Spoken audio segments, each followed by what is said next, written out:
안녕하세요. 종목의 제왕 시작하겠습니다. 본 방송에서 제공해드리는 정보는 투자 판단에 대한 조언일 뿐 투자 결정과 결과에 대한 책임은 투자자 개개인에게 있다는 점 알려드리겠습니다. 그럼 오늘 함께할 전문가 화면으로 만나보시죠.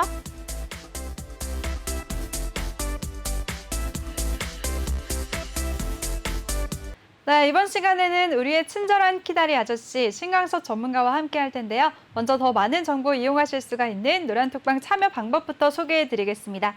노란톡 오픈 채팅 검색창에 종목의 제왕 신광섭이라고 검색을 하시거나 아니면 핸드폰 카메라로 아래 보이는 QR코드 스캔하시면 바로 들어오실 수가 있는데요. 입장하실 때는 비밀번호 1357, 1357 꼭 입력하고 입장해 주시기 바랍니다. 네, 그럼 전문가 모셔보도록 하겠습니다. 전문가님 안녕하세요. 네, 안녕하세요. 네, 잘 지내셨어요? 네, 잘 지냈습니다. 네. 네. 시장 얘기 바로 나눠볼까요, 전문가님? 네. 오늘 근데 좀 기분이 좋아 보이시네요. 아, 네. 네. 네, 기분 좋습니다. 네. 네. 알겠습니다. 네. 간밤에 마감한 미증시 얘기부터 한번 해보도록 할게요. 네. 네, 미증시 3대 지수가 경제지표가 예상치를 하회하는 걸로 발표가 되면서 소폭 조정을 받았잖아요. 네네. 네, 어떻게 보셨나요? 네, 초반부의 흐름은 좋았었는데 네. 네, 그 이후에 흐름이 점점 약해지면서 좀 내려가는 흐름으로 마무리가 됐고요. 지금 시장은 그 인플레에 대한 그런 우려하고 그리고 코로나 회복에 대한 어떤 그런 부분들이 같이 좀 상존하면서 시장이 계속 주시를 하고 있거든요. 근데 그 항상 지금 현재 상황에서 연준이 이제 테이퍼링을 언제 하느냐, 이제 테이퍼링 자체가 좀 주요 이슈로 계속 시장에 상존을 하면서 뭐 지수가 지금 되게 재미없는 흐름으로 계속 지지부진한 흐름으로 가고 있고요. 시장 계속 지금 어떤 방향성을 나타낸다기보다 지금 뭔가 이제 테이퍼링이 어떻게 시작이 되고 또 어떻게 진행이 되느냐를 좀 약간 기다리고 있는 듯한 모습이고요. 그러면서 이제 계속적으로 지표들이 나오고 있는데 지표는 전반적으로는 다 좋게 나오고 있고요. 네. 좋게 나오고 있는데 그게 이제 시장에서 예상했던 거하고 맞느냐 아니면은 좀 그 상회하느냐 하회하느냐 이런 걸 가지고 그냥 주가만 살짝 좀 변동성을 주는 그런 전체적인 큰 틀의 흐름은 좀 그렇습니다. 그래서 일단은 아직까지도 연준은 뭐 물가 상승은 계속적으로 좀 단기간에 그칠 것이고 좀 당분간은 이 완화 기조를 계속 유지할 것이다라는 게 이제 지금 연준의 입장이고요. 네. 지금 발표된 지표들을 보면 주택 판매 지수 같은 경우는 이제 좀 예상보다 좀 하회하긴 했지만 이제 주택 가격 지수가 15년 내에 지금 최고치를 기록하고 있고요. 하면서 이제 주택 업황이 좀 좋고 가격은 굉장히 비싸져 있는 상태다. 그리고 이제 5월 달에 이제 소비자 신뢰 지수가 좀 예상보다 좀 하회를 했고요. 소비자 신뢰 지수라고 하는 게 이제 소비자들이 좋아질 것이냐, 나빠질 것이냐 이런 거에 대해서 이제 답변을 하는 그런 어떤 설문 조사를 하는 건데요. 그리고 이제 그 부분이 이제 예상보다 조금 안 좋았다라고 발표가 됐고, 그리고 이제 리치먼드 제조업 지수가 좀 이제 개선세를 계속적으로 좀 이어가고 있으면서 시장이 예상했던 거하고 좀 부합하는 어떤 그런 모습을 보였고, 그리고 어제 이제 그 여는 총재, 그러니까 시카고 여는 총재 연설이 있었는데 네. 시카고 여는 총재 같은 경우는 이제 시장은 계속적으로 좀 연준의 현재 완화적인 정책 기조를 자기는 이제 지지한다 그렇게 이제 얘기를 하면서 지금 연준의 어떤 그런 지금 이끌어가고 있는 그런 부분에 대해서 좀 약간 힘을 실어줬고, 근데 이제 전반적으로 이제 그 뭐 유가라든지 금이라든지 그런 게 이제 다른 이슈로 인해서 좀 움직이고 있어요. 그러니까 유가 같은 경우는 그 이란 핵 협상을 좀 앞두고 나서 이란의 제재가 풀리면 또 이란에서 이제 그 원유가 나오니까 그것 때문에 이제 좀 하락할 것이다 이렇게 예상은 하고 있지만 유가는 뭐 잘 버텨주고 있고요. 그리고 이제 최근 들어서 이제 현재 지금 시장에서는 그 인플레이션이라든지 아니면은 이제 그 테이퍼링이라든지 이런 데에만 이제 주목을 하고 있는데 네. 사실 이제 세계에서 제일 큰 이제 그 블랙록이라는 이제 그 사모펀드죠. 블랙록에서는 지금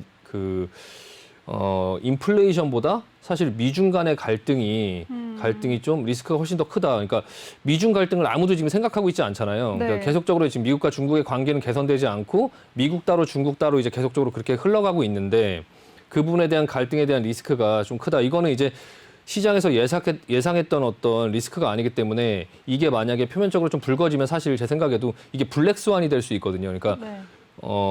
예상하지 못했던 어떤 문제가 여기에 지금 테이퍼링에 대해서 시장에 좀 걱정을 하고 있고 그러고 있는 상태에서 갑자기 미중 갈등이 나오면서 예상하지 못했던 그런 리스크가 갑자기 튀어나오면 시장이 굉장히 크게 흔들릴 수 있는 그 부분에 대해서 이제 블랙록에서 얘기를 한 것 같고요. 전문가님은 동의하세요? 미중 갈등 이슈가 클 거다. 저는 네. 일단 미국과 중국의 어떤 그런 국가적인 차원의 문제이기 때문에 그런 네. 부분에 대해서는 뭐 제가 알 수는 없지만 지금 시장 분위기에서는 미국과 중국이 크게 부딪히지는 않지만 어쨌든 간에 지금 따로따로 계속적으로 뭔가를 하고 있고 뭔가 네. 서로 규제를 하고 뭔가를 지금 그렇게 계속 하고 있어서 네. 그게 만약 충돌로 이어진다고 하면 어떤 부분에 지금 현재는 이제 뭐 바이든이나 아니면 시진핑이나 각자 이제 자기 나라의 어떤 그런 부분에 대해서 좀 오히려 더 급하니까 네. 그런 둘이 이제 뭔가 어떤 그 충돌이나 이런 게 없는데 지금 당장은 아마 조금 힘들 것 같고요. 나중에 이제 그런 부분의 리스크까지 나중에 이제 테이퍼링이라든지 어떤 시장의 하락이라든지 그런 게 나올 때 그 부분까지 같이 나오면 시장이 내려가다가 충격을 굉장히 크게 받을 수 있는 부분이 있어서 네. 지금 현재 시장에서 그 부분을 걱정할 건 아니지만 이제 시장이 좀 조정이 나왔을 때 그 조정을 가급적 지금부터는 비중 조절을 잘 하면서 지난번부터 계속 말씀드리고 있는데 그 조정을 좀 큰 조정이 나오는 부분을 좀 피해갈 수 있는 부분이 좀 필요하고요. 그래서 비중 조절이 항상 지금 좀 필요한 상태거든요. 그래서 전반적으로 지금 시장은 크게 그렇게 뭐 미국 시장 같은 경우도 거래량이 계속 줄고 있고 뭐 상승할 모멘텀, 하락할 모멘텀이 크게 없는 상태에서 지금 옆으로 계속 기고 있는데 근데 그런 상황 속에서 이제 여러 가지 그런 지표들이 계속 나오는 그런 상황들은 이제 좋게 지금 시장을 흘러가고 있어요. 하지만 그 조정에 대해서 지금 시장이 멀쩡할 때 좀 준비를 하자라는 말씀을 드리고 싶고요. 네. 일단 지수를 그냥 간단하게 보면 지금 다우존스 같은 경우 차트를 한번 보시면은 지금 현재 이제 이런 모양인데 지금 이제 내려왔다 조정을 받았다가 다시 반등을 하면서 지금 음봉이 나왔어요. 음봉이 나와서 좀 시장이 여기서부터는 좀 약간 이 정도까지는 반등이 나왔지만 지금부터는 여기서 좀 치고 가기에는 조금 약간 부담스러운 자리다라는 게 지금 보여지고 있고요. 나스닥도 지금 마찬가지고 나스닥도 마찬가지 음봉이 어제 나왔거든요. 여기서 다시 양봉이 나오면서 위로 끌고 올라갈 수 있을지 아니면은 여기서 그냥 지지부진한 흐름을 좀 보이면서 뭔가를 기다릴지 향후 흐름을 좀 봐야 되는데 S&P 500도 마찬가지고요. 정고점 부근에서 지금 음봉이 떨어지면서 지금 좀 약간 부담스러운 자리까지 왔거든요. 반등이 이제 거의 좀 반등이 거의 마무리 국면까지 오지 않았나. 그러니까 종목들을 이제 쫓아갈 그런 어떤 상황은 아닌 것 같고요. 반도체 같은 경우도 마찬가지로 지금 음봉이 떨어졌는데 약간의 상승 목표치가 좀 더 남긴 했지만 어쨌든 지금 계속적으로 시장을 좀 따라가기보다는 계속 이렇게 시장이 조정을 주고 반등을 주고 이런 걸 이용해서 종목들의 흐름은 다르게 움직이니까 본인의 포트폴리오를 조금 잘 좀 정비를 하자. 현금 비중을 조금 잘 늘려놓고 종목도 뭐 지금 당장 내려가는 건 아니니까 당장 급하게 팔 어떤 그런 상황들은 아니지만 수익을 주는 부분들을 좀 챙겨놓고 현금을 계속적으로 마련하는 어떤 그런 포지션으로 조금 하시는 게 개인 투자자분들께 좀 나을 것 같고요. 네. 지금 다른 아시아 증시나 이런 것도 지금 대만 같은 경우 지금 반등을 주긴 했지만 대만도 마찬가지로 지금 이제 21선 그리고 그 60일선 부근까지 지금 반등을 줬어요. 그래서 상승 목표치, 그러니까 하락을 하고 반등 목표치까지 거의 다 온 모습이거든요. 여기서 이제 다시 다시 쌍바닥을 찍으러 가느냐, 아니면 다시 그냥 그대로 올라가느냐, 이 부분 좀 유의 있게 봐야 될 것 같고요. 근데 중국 증시는 좀 좋은 흐름이에요. 중국 증시가 좀 좋은 흐름으로 잘 버텨주니까 우리나라 증시도 크게 빠지지 않고 잘 버티는데 이 중국 증시가 어떻게 움직이는지 좀 장중에 대만, 그리고 일본, 그리고 이제 중국 이런 것들도 좀 같이 봐줄 필요가 있고요. 베트남이 이제 좀 신흥국 증시 중에 좀 세게 움직이고 있거든요. 그래서 아직까지는 시장에 그렇게 크게 위험 어떤 지표들이 눈에 보이지는 않는데 조금 이런 상황 속에서 좀 미리미리 대비하자라는 말씀을 좀 드리고 싶습니다. 네. 네, 알겠습니다. 우리 신강섭 전문가가 시장은 인플레이션 우려와 코로나19 종식 기대감이 공존을 하면서 부진한 흐름을 보이고 있다라고 말씀을 하셨고요. 또 상승과 하락 모멘텀이 뚜렷하게 없기 때문에 조정을 대비하면서 비중 조절을 하면서 현금을 챙기자라고 미증시 전반적인 마감 상황과 대응 전략까지 세워주셨습니다. 이렇게 명쾌하게 시장을 정리해 주시는 우리 신강섭 전문가인데요. 전문가와 함께할 수 있는 노란톡방 참여 방법 다시 알려드릴게요. 노란톡 오픈 채팅 검색창에 종목의 제왕 신광섭이라고 검색하시거나 아니면 핸드폰 카메라로 아래 보이는 QR코드 스캔하시면 바로 들어오실 수가 있습니다. 입장하실 때는 비밀번호 1357 꼭 입력하고 입장해 주시기 바랍니다. 네, 그럼 전문가님 전반적인 상황을 짚어주셨잖아요. 네. 세부 종목별로 한번 마감 상황 살펴볼까요? 네, 일단 미국 네. 종목 중에 좀 특이 사항이 있었던 그 뉴스가 있었던 어떤 종목들은 네. 아마존 같은 경우가 그 계속적으로 이제 그 빅테크 기업에 대한 어떤 그런 반독점 규제 이런 게 시장에 어느 정도 얘기가 나오고 있는데 그 아마존 같은 경우 지금 워싱턴 DC 검찰총장이 반독점법 위반으로 지금 소송을 했어요. 근데 이제 지금 현재 지수의 흐름은 뭐 나쁘진 않은데, 종목의 흐름은 나쁘진 않은데, 그럼에도 소폭 상승하긴 했거든요. 근데 다만 지금 모양을 보면 여기서 계속 치고 가는 어떤 그런 모양보다는 지금 몇 개월째 지금 계속 쉬고 있거든요. 지금 8월 달부터 시작해갖고, 8월 달부터, 작년 8월 달부터 시작해서 지금 거의 1년 가까이를 지금 계속 옆으로 기면서 그 한 3,200달러 정도 수준에서 중간으로 놓고 위아래로 계속 왔다 갔다 하면서 지금 지지부진한 흐름을 계속 보이고 있거든요. 그래서 네. 아마존 같은 경우도 지금 이게 대형주니까 좀 전반적으로 이제 뭐 애플도 그렇고요. 다 이런 큰 대형주들이 지금 옆으로 기고 있다. 그러니까 시장에서 지금 예전에 올라왔던 이런 시장만 생각하는 게 아니라 지금 좀 약간 전반적으로 조금 대비를 할 필요가 있어요. 그래서 이렇게 옆으로 횡보를 하고 있는 구간에서 어떤 걸 따라가더라도 사실 별로 그렇게 재미가 없는 시장이라서 포드 같은 경우는 이제 오늘이죠. 오늘 그 투자자의 날 행사가 있어요. 투자자의 날 행사가 있는데 지금 시장에서 그 2025년까지 포드가 이제 그 100% 이제 전기차 플랫폼을 개발을 한다고 이제 발표를 했고요. 얼마 전에는 그 F150 차량에 대해서 뭐 2만 대 선주문 계약이 들어왔다고 해서 앞전에 이렇게 상승을 했었는데 이 부분에서 좀 생각할 게 예전에 GM 같은 경우도 그 허머 전기차가 나왔다고 해서 이제 상승이 좀 많이 나오긴 했었거든요. 그리고 나서 이제 좀 약간 조정이 나오고 했었는데 지금 이제 포드도 그런 어떤 호재들이 좀 나오면서 시장에서 좀 밀어 올리고 나서 지금 좀 조정이 나오고 좀 약간 그런 상태로 조금 있다. 근데 지금 일단 전반적으로 시장 상황을 조금 보면서 포드 같은 경우도 좀 볼 필요가 있고요. 테슬라가 지금 약간 시장에 화두긴 해요. 테슬라가 뭐 비트코인의 어떤 그런 문제도 있고 좀 앨런 머스크가 뭐 비트코인 가지고 자꾸 이제 뭐 불필요한 얘기들을 하면서 지금 테슬라 주가에 영향을 계속 받고 있고요. 좀 이미지가 안 좋아지고 있는데 테슬라가 이제 중국에 그 빅데이터 센터를 이제 설립을 해서 중국 내에서 모은 어떤 정보 같은 경우를 이제 중국 내에서 이제 그 수집을 하겠다. 그러니까 예전에 그 중국에서 그 테슬라 차를 뭐 규제한다 이런 얘기가 있었어요. 그러니까 자율주행 이렇게 돌아다니면서 어떤 빅데이터를 수집하는데 그게 이제 안보상에 좀 위협이 된다 이렇게 해갖고 얘기를 했더니 테슬라가 이제 만약에 그런 어떤 일이 발생을 하면 내가 회사를 접겠다 이렇게 얘기를 하면서 수습을 하긴 했는데 일단 말로 그렇게 이제 그 수습을 해놓고 그리고 나서 이제 구조적으로 어떤 센터를 설립을 하고 좀 중국에 대해서 좀 약간 그런 부분에 대한 전략적으로 그런 판단을 하는 것 같고요. 근데 테슬라가 지금 주가의 큰 모양을 보면 약간 비트코인하고 비슷한 것처럼 네. 크게 시세를 내놓고 그리고 나서 이제 밑으로 꺾었다가 다시 대반등을 주고 오른쪽 어깨를 준 다음에 최근에. 네. 예, 지금 다시 내려오는데 어쨌든 테슬라는 시장에서 좀 주목을 많이 받고 있는 부분이 있으니까 사실 이렇게 쭉 비트코인처럼 밑으로 빠지지 않고 전저점 부근에서 지금 다시 한번 좀 잡아주는 모습이긴 한데 테슬라가 좀 말이 많죠. 그 영화 빅쇼트로 그 2008년도에 금융위기 그러니까 주택 버블을 맞췄던 그 마이클 버리가 이 테슬라에 지금 공매도를 쳤는데요.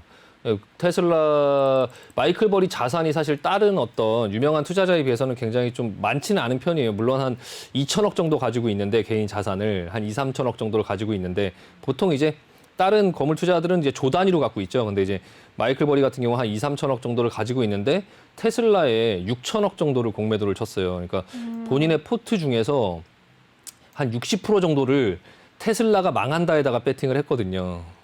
어쨌든 강심장을 갖고 있는 사람인데 아니 본인의 그런 어떤 인생 배팅을 테슬라가 망한다에다가 지금 배팅을 했거든요. 그래서 이제 그 부분에 대해서 조금 시장에서도 조금 대단하다라고 생각을 지금 하고 있는데 어쨌든 간에 좀 그런 이슈가 있어요. 근데 이제 테슬라의 모양을 이렇게 좀 봐도 사실 여기서 다시 치고 가기보다는 좀 조정을 받지 않을까 이런 모양이 이제 그 조정을 받지 않을까 이런 생각이 들거든요. 저도 개인적으로 그래서 네. 테슬라를 갖고 있으신 분들이나 아니면 여기서 대반등이 나오는 어떤 부분이 있긴 하겠지만 테슬라 종목은 조금 약간 조심할 필요가 있지 않을까라는 생각이 듭니다. 네. 네, 좋습니다. 미증시 특징 종목들 한번 짚어주셨는데요. 전문가님 조금 전에 근데 말씀하셨던 아마존 같은 경우에는 네. 이 영화 007 시리즈로 유명한 제작사 MGM을 인수한다는 이슈가 최근에 나왔어요. 네네. 이렇게 인수하면서 OTT 쪽을 강화하겠다라고 했는데 네. 이 이슈가 크게 반영이 될까요? 우리 시장까지?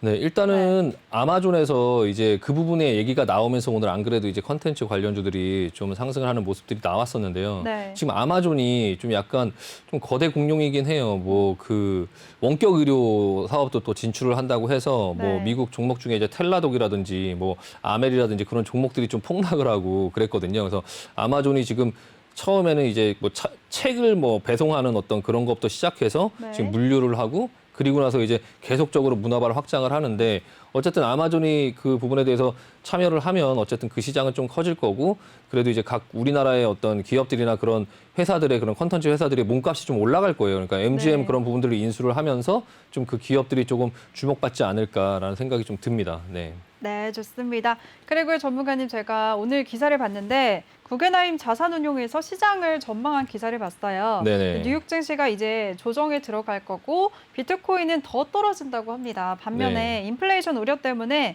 금이랑 은 가격이 급등하겠다라고 예상을 했는데요. 네. 이쪽 의견에 대해서는 어떻게 생각하세요? 일단 뭐 네. 가상화폐를 가지고 지금 현재 이제 말들이 굉장히 많아요. 뭐 더 올라갈 수 있다라는 사람들도 있고 네. 또 뭐 이제 계속 내려갈 거다라고 얘기하는 사람들도 있고 이제 그런 어떤 부분에 대해서는 시장에서는 좀 의견이 좀 분분하긴 한데요. 일단 단기적으로는 지금 중국의 어떤 규제가 나오고 그 부분에 대해서 충격을 받고 다시 이제 그 부분에 대한 저가 매수세로 인해서 반등이 나오긴 했지만 지금 전체적인 큰 추세는 각 국들이 디지털 화폐를 지금 만들려고 하고 있고요. 그리고 이제 그것들을 이제 발행을 할 거고 그거를 성공적으로 어떤 발행을 하고 유통을 시키려면 기존에 있는 어떤 부분들을 좀 약간 밟아줘야 되긴 하거든요. 네. 그러니까 전반적으로 그게 이제 가상화폐 쪽에는 좀 부담이 될 거고요. 네. 어제 이제 그 랜달 컬스 연준 부의장도 이 부분에 대해서 언급을 했거든요. 그러니까 네. 암호화폐의 문제점을 해결하기 위해서 그 연방은행들이 서로 협력하고 있다 이런 얘기를 했어요. 그러니까 어쨌든 간에 어떤 형태로든 좀 규제안이 좀 임박하지 않았나라는 생각이 좀 들고요. 네. 그러니까 지금 반등이 나오는 그 부분에 대해서 좀 따라가기보다는 일단 미국에서 뭐 여름에 이제 그 어떤 부분에 보고서가 나온다고 하고 또 이제 미국에서도 이 부분에 대해서 규제안을 내놓겠다라는 어떤 부분을 좀 시사를 했거든요. 그러니까 그 부분까지 좀 확인을 하고 그리고 나서 이제 가상화폐가 어떻게 움직이는지 좀 볼 필요가 있고요. 근데 전반적으로 지금 가상화폐들이 좀 너무 많이 올라 있고 결과적으로는 살아남을 것들은 몇 개 안 될 거고 지금 잡코인들은 절대 하면 안 되고 약간 시장에서 비트코인이나 이더리움 같은 경우는 좀 계속 주목을 하고 있으니까 그 부분은 좀 보되 지금 네. 당장보다는 좀 차후의 흐름들을 조금 보자. 그래서 저도 기회는 있을 것 같다라고 생각을 해요. 그래서 네. 관심은 계속적으로 갖고 있는데 아직까지는 크게 뭐 베팅을 하거나 이렇게 매매를 하진 않고요. 조금 더 흐름을 지켜보고 미국에서 지금 규제안이 어떻게 나오는지까지 좀 확인을 한 다음에 그 이후에 네. 조금 판단을 해보려고 보고 있으니까 개인 투자분들께서도 지금 섣부르게 너무 오른다고 해서 매매에 가담하기보다는 조금 천천히 지켜보시면서 이후 흐름을 좀 보자라고 말씀드리고 싶습니다. 네, 알겠습니다. 우리 신강서 전문가가 가상화폐에 대해서는 연준의 규제가 지금 임박했기 때문에 반등에 따라가지 말고 조금 더 지켜보자라는 보수적인 의견을 주셨으니까요. 참고하시길 바라겠습니다. 그럼 전문가님 지금 현재 가상화폐 시세 한번 확인해 볼까요? 네, 지금 현재 가상화폐가 네. 지금 이더리움 같은 경우가 지금 한 330만 원 정도에 와 있는데요. 지금 이때 이렇게 급락을 주고 이 전저점 부분을 이탈했다가 저가 매수가 붙으면서 지금 기술적으로 반등을 주고 있는데 네. 지금 이 위에서 지금 그 뭐 5일선, 11선 이렇게 내려오고 있잖아요. 그래서 내려오고 있는데 지금 거의 상승 목표치가 어쨌든 반등 목표치는 그렇게 많이 남지는 않았어요. 지금 339만 원 정도, 350만 원 정도 부분인데 이 선이 이렇게 내려오면 요 부근 정도에서 다시 조금 약간 지지부진한 흐름을 보일 것 같긴 하고요. 비트코인 같은 경우도 지금 비트코인 같은 경우가 굉장히 좀 크게 하락했죠. 크게 이더리움보다 훨씬 많이 하락했는데요. 이 전저점을 더 크게 이탈을 했어요. 그래서 일단 비트코인 같은 경우가 시장에서도 한 3만 불 정도까지는 좀 조정을 받지 않을까. 지금 반등도 이더리움보다 약하거든요. 지금 네. 반등도 이더리움보다 약하고 지금 반등 목표치도 굉장히 작아요. 그래서 지금 한 5천만 원 정도 수준인데 이거를 수익을 내려고 여기를 따라 붙기보다는 좀 천천히 상황을 보면서 대응하시는 게 나을 것 같습니다. 그러니까 기술적으로 이렇게 내려와서 이렇게 반등을 주고 다시 내려왔는데 다시 반등을 줄 때 반등이 크지 못할 것 같고요. 다시 맞고 다시 내려오면 그리고 어느 정도 이 정도 부근까지 한 3만 불 정도, 그러니까 우리나라 가격으로 3,300만 원 정도, 3,200만 원 정도 이 정도 부근의 저점 테스트를 하고 나서 그리고 나서 좀 어느 정도 의미 있는 반등을 주고 모양을 이렇게 만들어갈 것 같은 약간 그런 모양이 보이니까 일단은 지금 당장은 좀 그냥 뭐 눈에 익혀만 두고 뭐 매매에 좀 가담하지 말자라고 말씀드리고 싶습니다. 네. 네, 좋습니다. 비트코인과 이더리움 지금 흐름을 짚어주셨는데요. 여전히 보수적인 의견 주셨으니까요. 대응하시는 분들 잘 참고하시길 바라겠습니다. 네, 그럼 이번 시간에는 우리 시장 마감 상황 한번 얘기해 보도록 할게요. 오늘 전무관님, 네. 양시장 좀 안타까운 모습을 보였는데요. 어떻게 네. 보셨나요? 일단은 전반적으로 흐름은 뭐 크게 좋다 나쁘다 할 거는 딱히 없었어요. 그러니까 그냥 뭐 보합 수준에서 코스닥은 조금 올랐고요. 근데 코스닥 모양이 그렇게 이쁘지가 않아요. 근데 어느 정도 거래량이 좀 살아나긴 했지만 모양이 조금 약간 전반적으로 120선 추세에서 지금 어쩔 수 없이 그냥 좀 반등이 나오는. 네, 여기서 만약에 하락이 떨어졌으면은 좀 약간 추세를 깰 수 있는 그런 상황이었는데 아까도 말씀드렸지만 하락의 모멘텀도 딱히 없다 지금 시장에. 뭐 지금 아시아 증시나 그리고 뭐 미국 증시나 뭐 크게 하락하는 모습이 나오지 않고 환율 같은 경우도 지금 보시면은 환율도 지금 오늘 크게 하락했거든요. 환율이 크게 하락한 거에 비해서 외국인 매수는 뭐 별로 없어요. 외국인은 지금 좀 약간 매도하고 있는 모습이고 지금 보면은 오늘 사실 개인도 요즘에 좀 스마트하게 매매를 하고 있고요. 뭐 오르면 팔고 내리면 사고 이런 매매를 지금 계속적으로 하고 있거든요. 외국인도 사실 그냥 관망세죠, 관망세. 기관만 좀 사실 좀 매수를 어느 정도 해줬었고 지금 오늘 추이를 보면 장 초반에 이제 코스피 지수 같은 경우는 좀 이렇게 아래로 밀려 내려오긴 했지만 기관들이 좀 받아주면서 크게 하락하진 않았고 외국인도 장 후반에는 살짝 좀 받아주는 모습이 나왔고요. 코스닥 같은 경우도 장 초반에 좀 내렸다가 다시 오르면서 외국인과 기관이 조금 초반에는 그냥 관망하다가 좀 나중에 좀 사들어오는 모습이 보여지면서 좀 약간 어느 정도 좀 반등을 해주고 사실 시장 자체는 뭐 그렇게 크게 특이사항은 없었고요. 좀 재미없는 시장이긴 한데 코스피 같은 경우도 거의 보합이죠. 그냥 옆으로 기고 있죠. 옆으로 기고 있고 미국 증시와 마찬가지로 지금 위로 가든 아래로 가든 뭐 갈 모멘텀이 없어요. 뭔가를 계속 기다리고 있으면서 뭐 거래량만 계속 떨어지고 있는 그런 상황이고요. 지금 코스닥 같은 경우도 어느 정도 조정을 줘놓고 그리고 나서 다시 반등을 하려고 하는 모습이긴 한데요. 이 반등이 이제 어느 정도 조금 시장이 좀 안정감을 찾고 좀 횡보하는 모습이 좀 안정세가 좀 길어지면 코스피하고 어느 정도 좀 눈높이를 맞추지 않을까. 그럼 어느 정도 상승 여력은 좀 남아있긴 하거든요. 근데 지금 밑으로 뭐 크게 하락할 어떤 이슈가 없기 때문에 일단 시장은 전반적으로 크게 그냥 좀 어떤 움직임이 없는 상태에서 각 종목들만 지금 어떤 이슈로 움직이고 있으니까 일단 본인들께서 지금 가지고 계신 어떤 그 포트에서 종목들이 좀 크게 반등을 하고 뭐 수익이 나면 좀 수익 실현해서 현금으로 갖고 있고 시장은 어쨌든 위로든 아래든 방향성을 아직 잡지 못하고 있으니까 이런 상황 속에서 막 매매에 뭐 한 주식 비중을 막 80% 이상 막 가지고선 이렇게 그냥 횡보하고 있는 시장 속에서 80% 이상 주식 비중을 가지고 계속적으로 막 매매에 가담하기보다는 가지고 있는 종목들이 좀 이제 수익이 나면 좀 챙기고 현금을 좀 마련하고 그리고 나서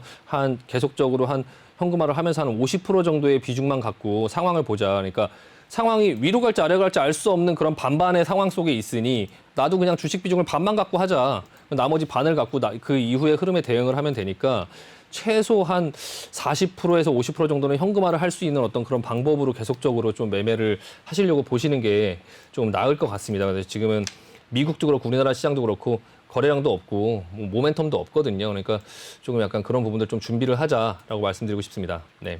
네, 알겠습니다. 우리 신광석 전문가가 미증시와 마찬가지로 우리 시장에도 딱히 상승하고 하락할 만한 모멘텀이 없다라고 말씀을 해주셨습니다. 근데 전문가님, 이제 네. 내일 한국은행 금융통화위원회가 열리잖아요. 네. 이제 거기에서 기준금리가 동결되겠죠, 아마. 동결이 그쵸? 될 텐데 네. 그것보다도 하는 총재가 어떤 메시지를 내놓을지가 궁금하거든요.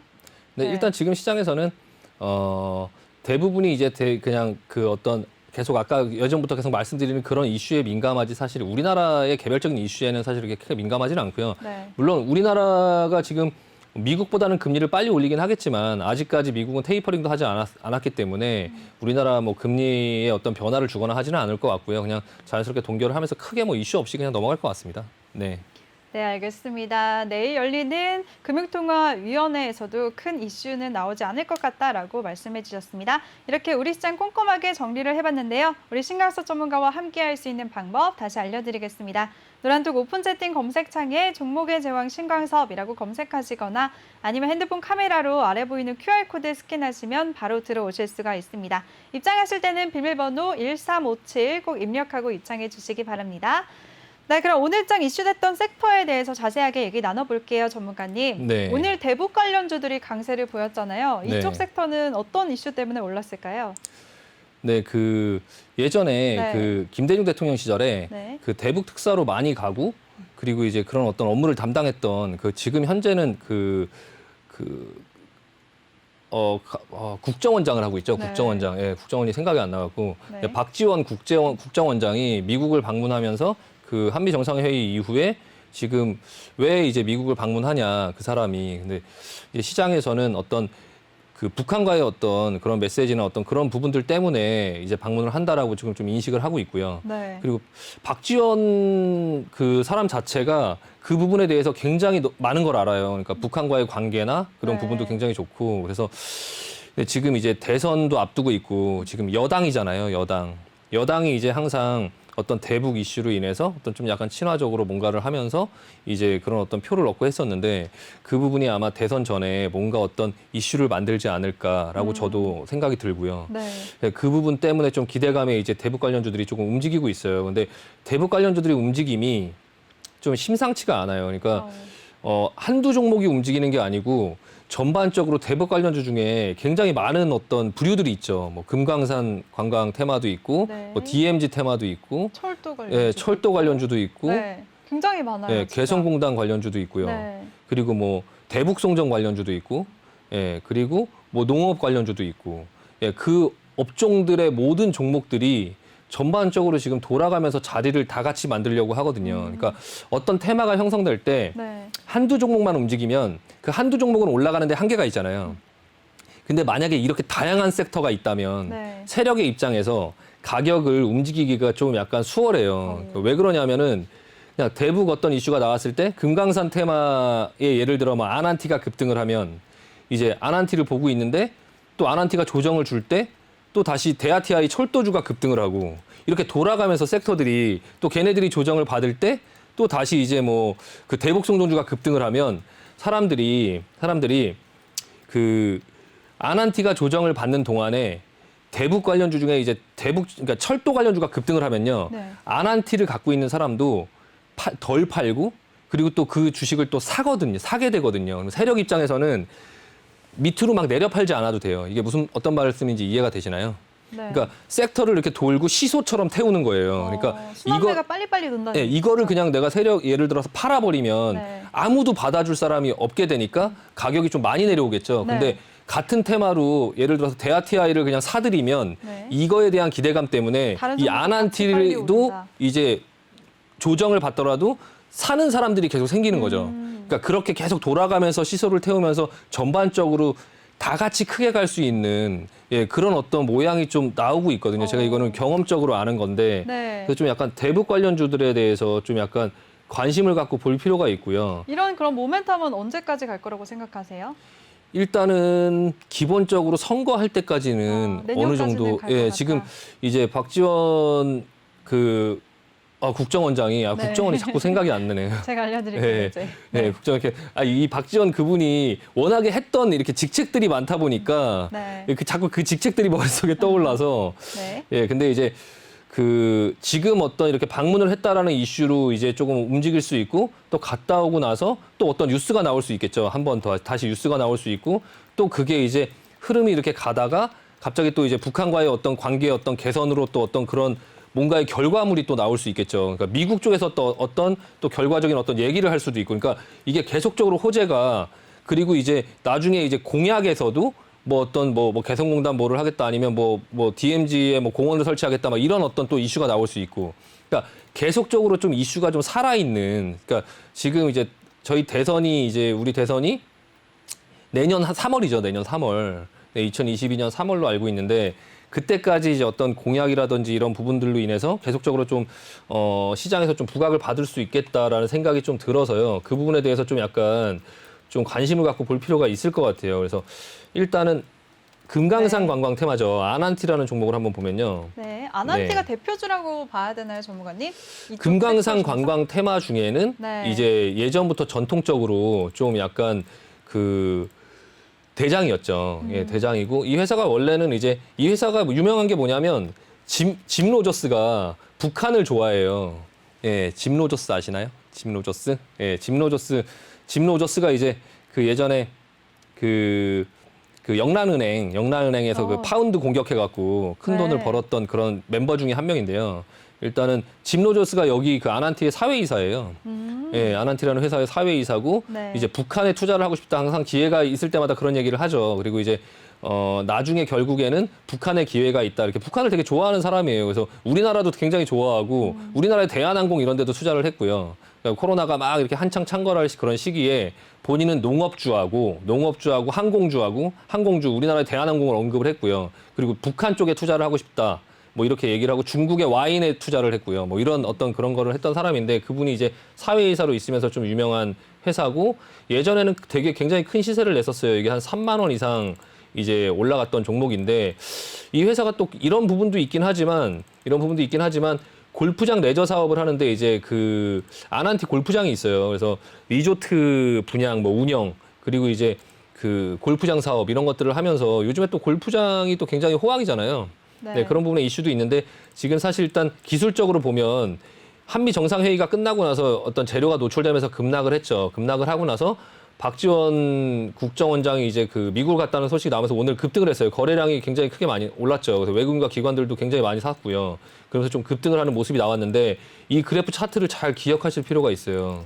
이게 지금 요 모양이 지금 제가 앞으로 언급드리는 이 대북 관련주들의 모양의 차트가 전부 다 똑같이 생겼어요. 네. 네, 지금 보시면은 지금 아난티가 지금 일단 좀 약간 눈에 띄는 흐름이 보여지고 있고요. 이 그 금강산 관광 테마는 아난티 그리고 일신석재, 네, 이런 종목들도 지금 약간 정도의 차이는 있지만 모양은 지금 형태는 지금 비슷한 모양이거든요. 일신석재 그리고 그 대명 소노시즌 이것도 지금 굉장히 크게 올라오고 있는데 대명 소노시즌도 이것도 금강산 관광 테마인데 예전에는 크게 언급되지 않았던 종목인데 이게 그 이번에는 조금 부각을 받으면서 지금 시장에 약간 주목을 받고 있거든요. 그래서 이게 아난티가 대장인지 아니면은 지금 대명 소노시즌 이게 지금 대장인지 지금 한번 좀 유심히 좀 볼 필요가 있고요. 네. 그리고 또 이제 그 큰 대형주 중에는 좀 약간 이런 종목 짜잘한 종목들은 조금 위험하다라고 생각 드시는 분들은 현대 엘리베이터를 좀 보실 필요가 있어요.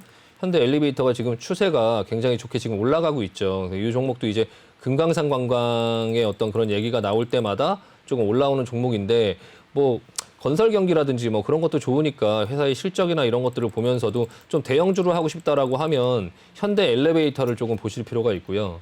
그리고 이제 철도 관련주들 같은 경우에 이제 데아티아이가 항상 대장이죠. 철도 관련주 중에는 데아티아이가 지금 또 오늘 한 6% 정도, 6.8% 정도 상승을 하면서 좀 움직였고 그리고 대호에이엘이라는 종목이 이제 먼저 움직였어요. 대호에이엘은 지금 먼저 급등을 해놓고 지금 옆으로 기고 있죠. 이게 사실 급등 패턴 중에 하나인데 일단 대호에이엘도 좀 유심히 볼 필요가 있고 리노스라는 종목도 지금 굉장히 흐름이 좋아요. 그러니까 리노스라는 종목도 지금 이 철도 관련주들 중에서 지금 흐름이 굉장히 좋고 뭔가를 이제 새로 만들어가는 흐름이고 이게 전반적으로 지금 대북 관련주들이 지금 이렇게 흐름을 만들어가고 있다라는 분위기를 좀 아실 필요가 있어요. 이거 철도 관련주도 대형주 중에는 이제 현대로템이 있죠. 현대로템. 네. 예. 현대 엘리베이터 말고 현대로템이라는 또 종목이 이제 대형주로 이제 철도 관련주로 이제 편입이 되는데 이 종목도 굉장히 오래 쉬었는데 이번에 이제 그 어떤 대북 관련된 어떤 그 소식이 나올 때 이 박스권을 돌파할 수 있느냐라는 부분을 조금 관심을 갖고 조금 볼 필요가 있고요. 그 대북 송전주가 있어요. 대북 송전주. 이 중에 뭐 이화전기가 이게 개별적인 호재인지 뭔지는 모르겠지만 어쨌든 이트론, 이화전기 이런 부분이 좀 약간 크게 상승을 하면서 오늘 이제 감자 후에 좀 상승을 갔는데 이 회사 같은 경우 상한가를 갔는데 약간 좀 부실하죠. 감자를 했다라는 것 자체가 좀 약간 부실한 회사니까 반면에 이제 좀 부실하지 않으면서 대북 송전주도 여러 개가 있어요. 전통적으로 세명전기. 네, 세명전기도 지금 차트 마찬가지로 크게 하락하고 나서 다시 좀 대반등을 주는 어떤 그런 모습이 나오고 있고요. 재룡전기. 네, 재룡전기는 사실 이게 그 추미애 관련주로도 묶여 있어서 앞전에 이런 상승이 나왔었는데 그 어떤 대선을 하기 전에 그 이슈가 추미애 어떤 그런 경선 참여 뭐 이런 걸로 인해서도 또 상승을 할 수 있는 그런 주식이고 지금 며칠 전부터 기관들은 좀 매수를 하기 시작했었고요. 지금 그 대북 송전주로 재룡전기 같은 경우도 나중에 상승을 하면 좀 크게 상승하는 좀 거래량이 많이 없다 보니까 좀 시장에 상승이 올 때 좀 크게 상승하는 어떤 그런 형태의 모습을 많이 보여줘요. 그래서 또 선도전기라는 거는 약간 형태가 다른데 먼저 좀 상승을 어느 정도 조금 계속적으로 상승 추세를 유지하고 있다가 좀 조정을 받았는데 좀 다시 상승하려고 하는 모습이 나오고 있고 그리고 네, 광명전기 이런 것도 지금 이제 그 대북 송전주도 좀 약간 가려고 하는 전반적인 모양이 조금 이쁘게 만들어지고 있는 이 대북 송전주. 그 DMZ 테마는 이제 이화공영하고 코어스가 대표적으로 있는데요. 이화공영은 뭐 특수건설이랑 또 같이 그 뭐 지하차도 이런 어떤 대북 관련주들 중에서 뭐 지하차도 아니면 뭐 해저터널 이런 게 나올 때마다 그 4대강 복원 뭐 이런 것들이 나올 때마다 지금 움직이고 있는데 개별적인 세력으로 약간 이건 너무 눈에 띄게 지금 약간 세력주의 모습이 보이죠. 그러니까 매집봉, 매집봉, 매집봉, 여기 매집봉 이렇게. 그러니까 들어주고 눌렀다가 들어주고 눌렀다가 다시 들어주고 눌렀다가 지금 다시 들어주고 누르고 이렇게 지금 계속적으로 물량 체크를 하는 거예요. 물량 체크를 하면서 시장에 있는 물량들을 좀 흡수하면서 좀 뭔가 모양을 계속적으로 만들고 있는 이 이화공영도 이게 뭘로 어떤 거를 모멘텀으로 해서 상승을 시킬지는 모르겠지만 어쨌든 그 대선 시즌에는 이렇게 좀 크게 상승하는 형태가 있으니까 이화공영도 이번 어떤 상황 속에서 좀 관심을 갖고 계신 분들은 아니면 들고 계신 분들은 조금 버티면서 좀 볼 필요가 있다. 그리고 개성공단 관련주 중에 이제 제형 솔로텍이 보통 대장이거든요. 네. 제형 솔로텍이 좀 대장인데 오늘은 좀 크게 움직이진 않았고 오히려 이제 인디에프라든지 네. 인디에프 옷을 만드는 어떤 업체죠. 인디에프라는 것도 마찬가지로 이틀 동안에 그 시장에서 크게 눌러서 이렇게 갖고 있으면 손절하게 만들어 놓고 그리고 따라오지 못하게 이렇게 올라가는 이런 패턴이에요. 지금 대북 관련주들이 전부 다 이런 패턴이거든요. 네. 인디에프 그리고 신원. 이 신원은 사실 이게 지크라든지 이렇게 남성복을 만드는 회사라서 저도 좀 관심이 많은데 네. 이게 네. 얼마 전에 한세실업 그리고 영원무역 그리고 네. 뭐 한섬, 필라홀딩스 이런 어떤 옷을 만드는 어떤 SJ 뭐 그룹 뭐 이런 것들 옷을 만드는 그룹들이 이렇게 올라갈 때 좀 관심을 갖고 이건 왜 안 올라가나 했는데 아 이거는 옷을 만드는 회사로 올라가는 게 아니구나. 이건 그냥 대북 관련주로 세팅이 돼 있어요, 지금. 그러니까 네. 한세실업, 영원무역 얘네들하고 같이 보면 안 되고 얘는 지금 모양을 보면 대북 섹터로 예, 봐야 되는군요. 대북 섹터로 지금 포함이 돼 있어서 얘는 그냥 성격 자체가 아 대북 관련주다 이렇게 봐야 돼요. 그러니까 한세실업, 영원무역 이런 어떤 의류 관련주로 보시면 안 되고, 그러니까 대북 관련주로 보시면 되고요. 지금 이쪽에, 대북 관련주로 네, 전문에 또 JST나도 이쪽에 묶여 있잖아요. 아 JST나요. 옛날 네. 로만손 그 네, JS 예. 맞아요. 아 죄송합니다. 제가 저도 너무 알고 있는 제가 좀 부끄럽네요. 네, 맞아요, 로마스. 옛날 사람이네요. 네.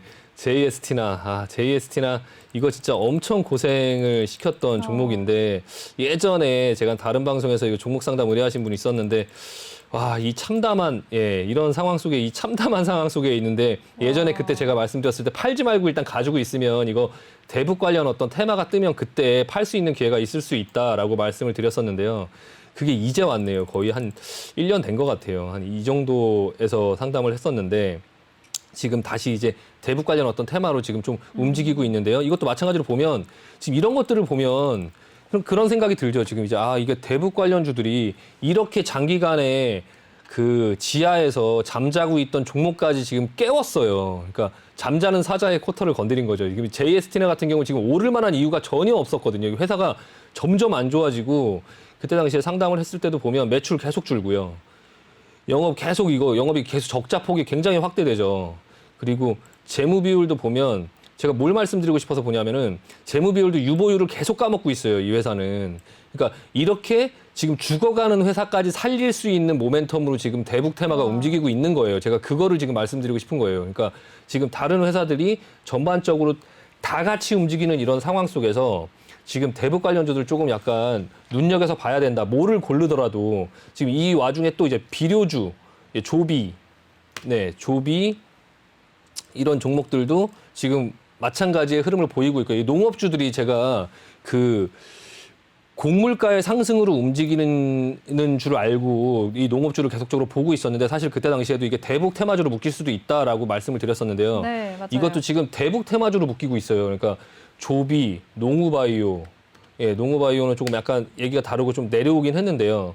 경농도 지금 보면 같은 패턴이에요. 지금 같은 패턴. 그러니까 이 경농도 이날 생뚱맞게 이렇게 갑자기 상승이 나왔어요. 그러니까 한미 정상회의 이게 약간 지금 대북 관련주 패턴이거든요. 나오고 나서 이틀 동안 크게 떨어졌어요. 이게 왜 크게 떨어지는지 모르고 있었는데 이걸 갖고 있는데요. 이걸 왜 크게 떨어지는지 몰랐는데 이게 대북 테마주였구나라는 거를 오늘 보고 알았어요. 그러니까 오늘 대북 테마주들이 상승이 나올 때 또 같이 상승이 나오는 지금 효성 OMB라는 종목이 이것도 이제 들고 있는 종목인데 이것도 마찬가지로 모양을 만들어 놓고 오늘 막판에 좀 상승이 나오는 이런 모습이 나왔고요. 그러니까 전반적으로 이런 비료 관련주 그리고 또 여기에 같이 세팅을 하고 있는 게 뭐냐면 대동, 이 농기계 관련주거든요. 네. 이 대동이라는 회사도 계속적으로 이렇게 밀고 올라오고 있어요. 이것도 마찬가지로 대북 관련주로 지금 같이 움직이는 것 같고요.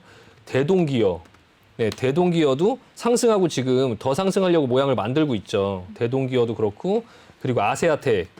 아세아텍이 오늘 상승을 하면서 윗꼬리를 맞으면서 물량을 좀 소화하고 외국인들이 매도를 하면서 좀 약간 물량 소화하는 모습이 나왔거든요. 그래서 일단은 전반적으로 지금 쭉 말씀드린 종목군들 중에서 본인이 갖고 있는 종목이 있는데 이게 왜 올라가는지 뭐 하는지를 모르실 것 같아서 지금 전반적으로 한번 쫙 훑어드렸고요. 이 와중에 섹터 중에서 본인하고 좀 맞는 거나 아니면 해보신 경험이 있거나 하면 좀 이 중에 하나를 좀 관심 갖고 좀 볼 필요가 있다. 지금 네. 대북 관련주들이 조금 이렇게 잔잔하게 움직이려고 하는 것보다는 어쨌든 지금 오늘 상승하려고 하는 신호를 보여줬고요. 이걸 나중에 추후에 좀 누르면서 지루하게 만든다 하더라도 결과적으로 큰 시세를 한번 줄 것 같다라는 생각이 들고 좀 관심 갖고 포트에 하나 정도는 좀 편입해서 들고 있을 만한 어떤 섹터인 것 같아서 좀 한번 관심 갖고 좀 보시면 될 것 같습니다. 네, 알겠습니다. 우리 신강서 전문가가 오늘 올랐던 대북 관련주들 많은 섹터들이 함께 움직이면서 빠른 순환매가 나오기 때문에 내년 3월, 9월 예정인 대선까지는 모멘텀이 이어질 것 같으니까 눈여겨보자라고 하셨습니다. 이렇게 시장 세세하게 분석해 주시는 우리 신강서 전문가인데요. 전문가와 함께할 수 있는 노란톡방 참여 방법 아래 보이시는 대로 참여하시면 되겠습니다. 비밀번호는 1357 꼭 입력하시길 바랄게요. 네, 그럼 전문가님 또 다른 이슈 하나 더 얘기해 보도록 할게요. 네. 오늘 또 정부가 이제 백신 접종 1차만 맞기만 해도 7월부터는 야외에서 마스크를 벗을 수 있도록 하겠다라고 발표를 하면서 네. 여행주들, 항공주들도 올랐고요. 네. 또 영화관을 비롯한 이런 콘텐츠 관련주들도 올랐거든요. 네. 이쪽 어떻게 보셨어요? 그 아마존이 그 MGM 아까 언급을 해주셨는데 네. MGM 그걸 인수한다고 해갖고 컨텐츠 관련주들이 이제 뭐 예를 들면 쇼박스, J 콘텐트리 뭐 네. 이런 종목들이 좀 상승을 했고요. 그리고 이제 그 극장에 사람들이 좀 갈 수 있는 그런 부분들 때문에 CJ CGV가 좀 많이 올랐어요. CJ CGV 그리고 CJ ENM 이거 컨텐츠주 그리고 전반적으로 좀 코로나 이후에 사람들이 입고 또 즐기고 이럴 만한 업종들이 지금 굉장히 관심을 받고 있거든요. 그래서 네.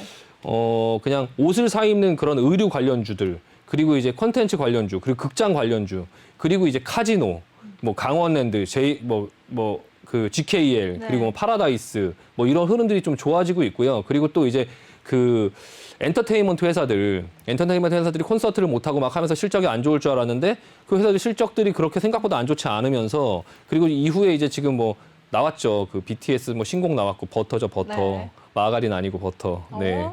아, 네, 죄송합니다. 어쨌든 그 신곡이 나오면서 일단 좀 주목을 받고 있는데 네. SM, JYP 그리고 이제 SM도 진짜 주가 요즘에 좋더라고요. 네, YG 엔터테인먼트. 근데 SM을 제가 좀 유심히 보자라고 네. 말씀을 드렸는데 이렇게 온라인 콘서트 이런 것들을 하면서 실적이 그렇게 나쁘지 않았다고 하더라고요. 네. 그래서 일단은 그런 전반적인 엔터 컨텐츠 이런 종목들을 조금 약간 눈여겨서 좀 볼 필요가 있다. 네, 그래서 좀 한번 말씀드리고 싶습니다. 네.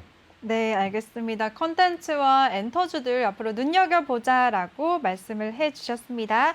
그리고 또 다른 이슈 한번 얘기 나눠보도록 할까요? 네. 원자력 관련주들도 요즘에 계속해서 상승세를 보이고 있는데요. 이쪽은 네. 어떻게 보시나요, 전문가님? 네, 원자력 관련주가 네. 지금 그 심상치가 않아요. 그러니까 네. 끝날 거라고 생각을 했는데 지금 한국전력의 어떤 모습이 지금 사실 다시 상승을 하는 모습이 나오는데 이제 기관과 외국인들이 굉장히 크게 사들여 지금 매수를 하고 있거든요.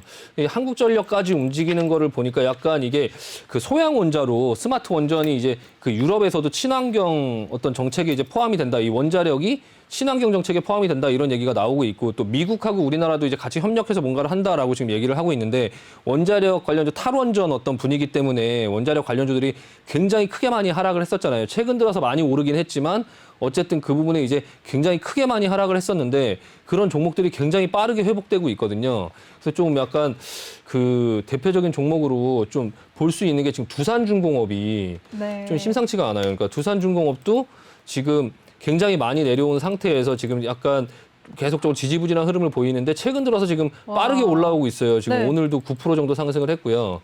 뭐 대표적인 종목들은 뭐 한정기술 이런 거는 이게 흐름이 끝났을 줄 알았는데 여기서 쌍봉 찍고 내려오는 줄 알았는데 오늘 고점을 넘겼거든요. 그래서 이런 모습을 보면 일단 이 한정 기술이나 한정 KPS 이런 걸 따라가지 못하더라도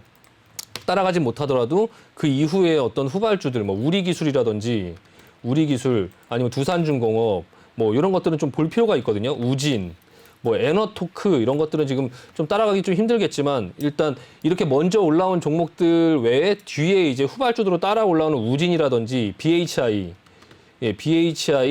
뭐 우리기술, 두산중공업 이런 것들은 조금 관심을 갖고 좀 볼 필요가 있을 것 같고요. 네. 저도 이 원자력이 이제 선거가 끝나고 나면 지금 이제 민주당에서 그 탈원전 정책 이런 것들을 하긴 했었는데 그 원자력 없이는 좀 전기를 생산하기 좀 힘들다 이런 어떤 부분들의 얘기가 나오면서 좀 반면에 야당 쪽에서 그런 어떤 그 대선 때 어떤 공약이나 이런 게 나올 수도 있겠다. 지금 주식의 흐름을 보면요. 이 주식은 사실 그런 것들 다 알고 있거든요. 그래서 지금 후발주로 올라오는 이런 BHI라든지 그런 아까 언급드린 그런 종목들은 좀 관심 있게 좀 볼 필요가 있고 한국전력 같은 경우도 조금 관심 있게 볼 필요가 있다.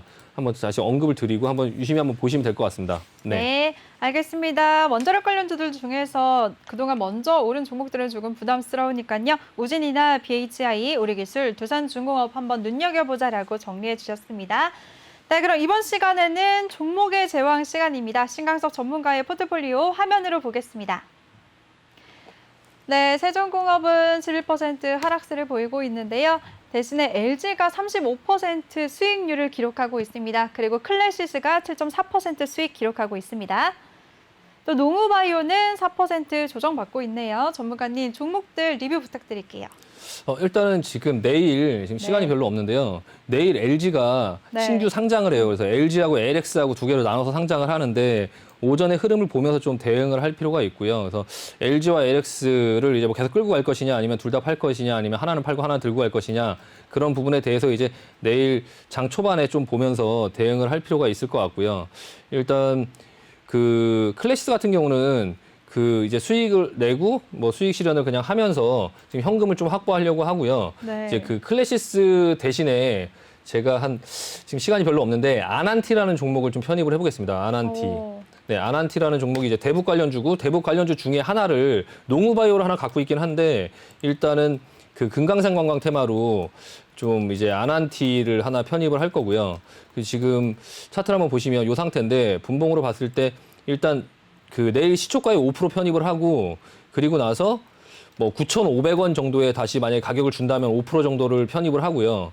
그리고 나서 다시 한번 그 요 정도 가격 그러니까 9,250원 정도, 9,250원을 주면 다시 한번 5%를 편입해서 총 3번에 나눠서 그 구간대에서 잡아보려고 노력을 해보고요. 뭐 잡히는 데까지 잡도록 하겠습니다. 일단 시초가의 5%, 그리고 네, 시초가의 5%, 9,500원에서 또 5%, 네네. 9,250원대에서 또 3차까지 추가 매수하자라는 의견 주셨어요. 네네네. 네, 알겠습니다. 네, 오늘은 우리 신강석 전문가가 또 신규 편입을 해주셨습니다. 대북 관련주인 아난티를 제시해 주셨는데요. 내일 시초가에 5% 편입하고 9,500원, 꼭 9,250원대에서 추가로 진입하자라고 하셨으니까요. 앞으로 흐름 잘 지켜보시기 바라겠습니다. 그리고 모든 종목들에 대한 대응 전략은 노란톡방에서 자세하게 도움을 받으실 수가 있는데요. 참여 방법 다시 알려드릴게요.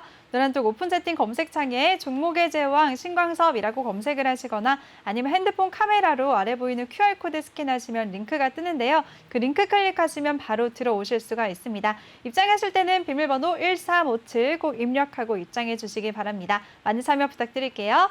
네, 전문가님 오늘도 정말 고생 많으셨습니다. 네, 수고하셨습니다. 네, 수고하셨어요. 네. 네, 그리고 본 방송에서 제공해드린 정보는 투자 판단에 대한 조언일 뿐 투자 결정과 결과에 대한 책임은 투자자 본인에게 있다는 점 알려드리겠습니다. 그럼 저는 잠시 후 2부에서 다시 찾아뵙겠습니다. 채널 고정해주세요.